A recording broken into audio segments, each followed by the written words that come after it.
Salut tout le monde, c'est Raphaël. Dans Prod Talk, on a échangé avec des producteurs sur leur travail avec de grands artistes de rap français. Comment faire une prod pour Psychiatre de la Rime, Soprano et Alonso? On en a discuté avec Spike Miller, Medellin et l'adjoint. Qui en délinquance, passe-moi le mic que je représente. Ces femmes de ménage, ces pères au chantier, ces fils dans l'usinage. J'ai envie de te poser la question, mais du coup la réponse va être évidente. J'imagine que vous rencontrez Soprano les psychiatres par Illicit Project, c'est ça? C'est exactement ça. C'est exactement ça. Ils avaient fait un titre sur Illicit Project, et donc on est resté en contact. Et pareil, j'avais envoyé. Non, je crois qu'on était descendu à Marseille. Même.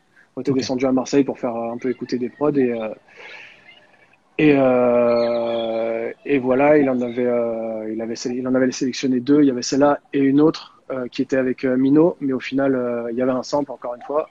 Et le sample, on n'a pas réussi à le clearer. Ça devait être le premier single en plus de l'album de Sopra.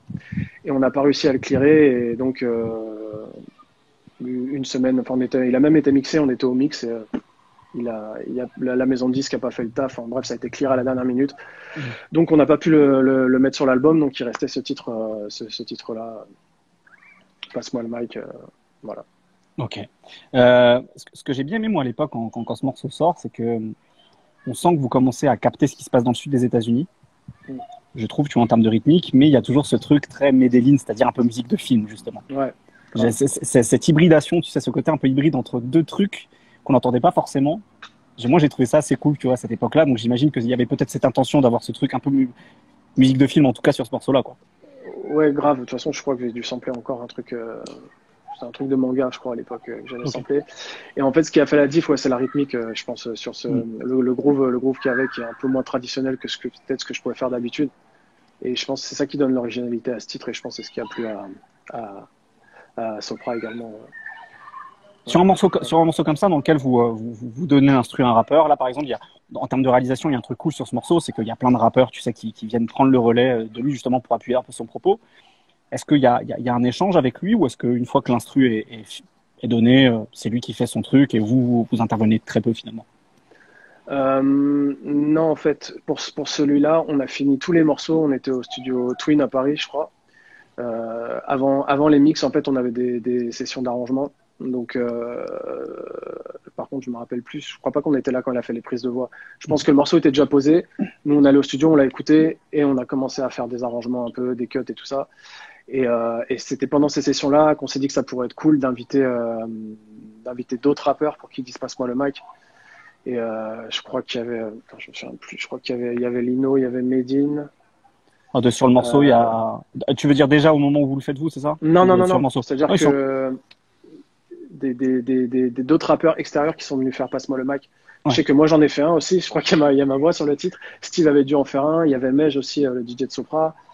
Il y a Cynic, voilà. Il y a Cynic, il y a Nubi. Ah ouais, Cynic, ouais, grave, j'avais oublié. Il y a Alonso, évidemment. Ouais. Bref, il y a beaucoup de monde, quoi. Ouais, il y a du monde. Donc chacun nous a envoyé il y en a qui étaient passés directement au studio les faire et les autres nous avaient envoyé les voix pour qu'on puisse les incorporer dans la session. On parle, on kiffe la rime, pour l'oseille on se bouge, mais les oreilles on se bouge quand les estomacs crient famine. Je le dis, elle pense, la beauté de nos paroles, la décale que la ligne. Les amateurs de rap marseillais auront reconnu REDK, et c'est un morceau avec Soprano qui était sur leur album commun égal 2 MCs. Déjà, assez simplement, avant de parler de ce morceau-là, ça faisait combien de temps que tu connaissais REDK et Soprano avant d'éventuellement travailler avec eux sur cet album? Alors Sopra, je le connaissais de vue.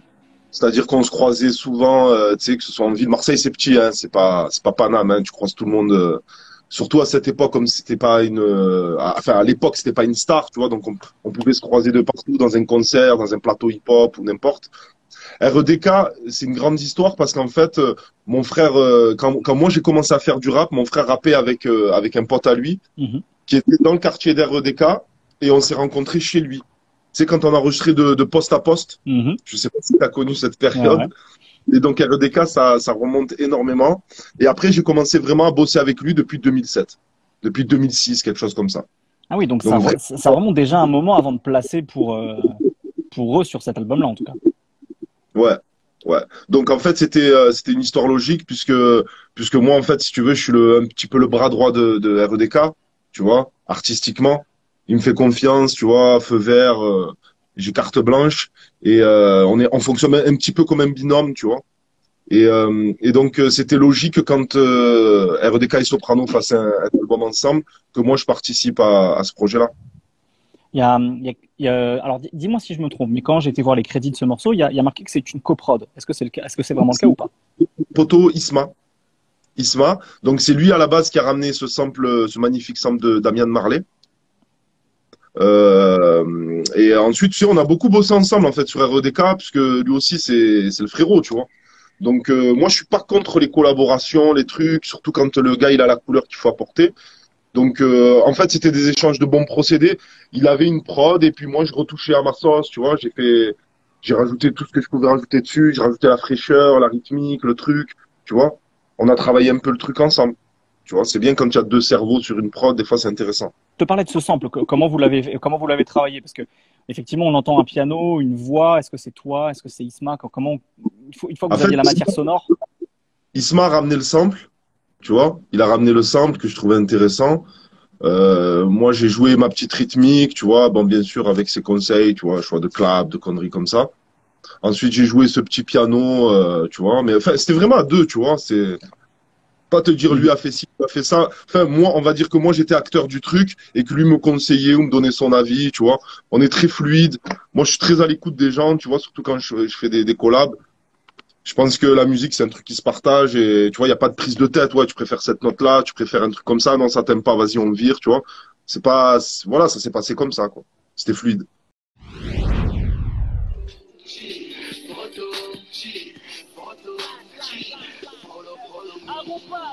Donc ça, c'est le morceau Follow Me des Psychiatres, qui était sur l'album Quatrième Ouais, Dimension, qui sort en 2013, si je dis pas de bêtises, de mémoire. ouais. Euh, Est-ce que tu peux nous dire un petit peu, c'était quoi l'intention avec ce morceau-là, justement, en termes musicaux? Est-ce que c'était une demande des psychiatres? Est-ce que c'est quelque chose que tu leur as Là, proposé? là, je voulais de l'oseille. Je voulais passer en radio, frère. Cash, C'était cash. trop dur, la vie. Tu vois, là, ça commençait à être trop dur et tout. J'étais là, je plaçais des proches. Je disais, putain, là, il y a les frères, ils font un album, retour des psychiatres de la rime. Je suis Ouais. obligé d'envoyer du sale. Et d'ailleurs, j'envoyais des prods, j'envoyais. Ils prenaient pas. Et je suis descendu à Marseille. J'avais fait des prods sur Paris. Je suis descendu à Marseille avec mes prods. Et je dis, voilà, j'ai ça, j'ai ça. Je leur vendais ma vision. Et, euh, et voilà, c'est là où il y a eu d'ailleurs ce morceau-là Qui a été un des singles de l'album, justement. voilà. Là, Là, je commence. on est sur des rythmiques sudistes, on est sur des longues nappes de synthé, on est vraiment dans quelque chose de différent aussi musicalement que ce que tu as pu faire avant, justement. C'est intéressant Ouais, ce morceau-là. parce que tu vois, la musique, elle évolue. Tu vois, moi, je suis arrivé avec mon premier morceau en 2004, mais là, on est en quelle année? Mhm. Là, on est en 2013, on est 9 ans après, là. On est en 2000, voilà, 9 ans après, la musique, c'était plus la même. Et il Mhm. fallait s'adapter. Ouais. Comment justement, on essaie de s'adapter sans se trahir? Tu vois ce que je veux dire? Parce que tu arrives avec un certain son pour lequel tu es reconnu. Il faut aussi s'adapter, tu vois, parce que la musique évolue, parce que tes envies à toi évoluent, parce que les envies des artistes avec qui tu travailles évoluent. Est-ce que c'est pas compliqué justement de se dire, il faut pas non plus que je me travestisse en quelque sorte, tu vois, il faut que ça reste moi, tu vois, la musique que je proposais, même si c'est nouveau. Moi, j'étais pas dans ça, hein. Mhm, Parce que moi, déjà, j'écoute de la musique et je peux mhm. écouter du Mobb Deep, écouter du T.I., écouter du Snoop. Donc, tu vois, je peux faire de tout. Tant que Ouais, moi, j'aime bien, ouais, que ça me plaît. Tu vois, pour moi, je me travestis pas. Et bien en sûr. plus, ça rentre en radio, ça paye les factures. Alors, je vais pas faire le mec. Tu vois, c'est pas comme si j'avais fait une chanson de variété. Non, non, mais en Tu fait, vois? finalement, tu réponds à ma question, c'est-à-dire, en fait, il faut déjà être satisfait de son travail, en fait, et de se dire que Voilà. ce qu'on fait, on kiffe déjà de base, Mhm. quoi. Exactement. Sur un morceau comme ça, tu réalises déjà justement avec les psychiatres ou t'es plus distant, tu leur livres la prod et ça s'arrête là. Non, sur ce projet, j'étais vraiment avec eux tous les jours au studio. Et tu vois, j'ai essayé vraiment d'apporter ma patte. Ils m'écoutaient, ils me faisaient confiance. D'ailleurs, c'est sur ce projet que vraiment Alonso, tu vois, il me faisait confiance, il m'écoutait quand j'essayais de donner des idées, tu vois, et on était content parce que les morceaux, ils étaient réussis, tu vois. C'est ce qu'on disait tout à l'heure. Déjà, en fait, kiffer ce qu'on fait justement avant de penser à ce que peuvent penser les autres. Donc, Mm. tu étais dans la même démarche que ce que tu me disais il y a quelques secondes.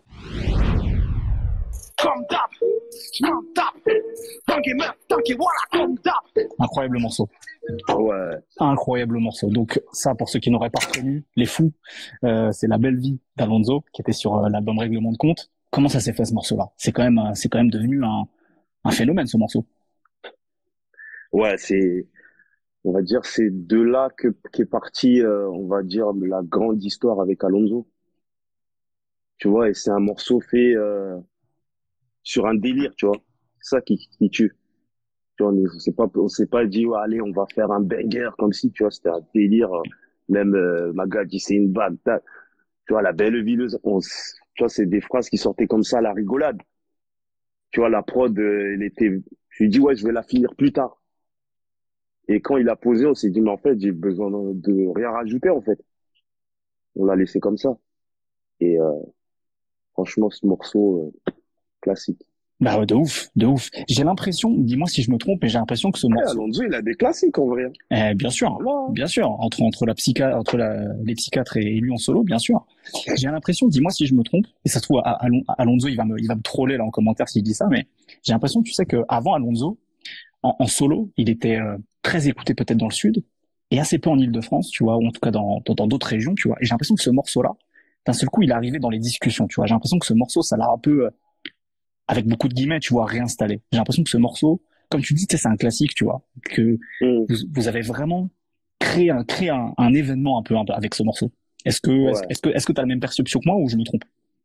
Ouais, non, mais c'est clair. Mais après, c'est le travail qui a été fait avant, Mhm. déjà, tu vois. Parce que C'est vrai. sur le dernier album des Psychiatres, t'écoutes les couplets d'Alonso, il est grave chaud. Mhm. Après, il sort le morceau à la Daft Punk. Après, il sort Bellucci. Après, il sort Boîte à chaussures. Les Parisiens, quand ils ont vu Boîte à chaussures, ils se disent, mais wesh, c'est quoi ce Marseillais? Mais en fait, il est fou, il est là, torse nu, là. Il s'est dit, mais wesh, c'est quoi? Donc, ça les intriguait. Et après, il confirme avec La Belle Vie. Tourné sur Paname. Là, tu vois, du coup, ils sont devenus fous. Move Radio, Hip Hop Nation.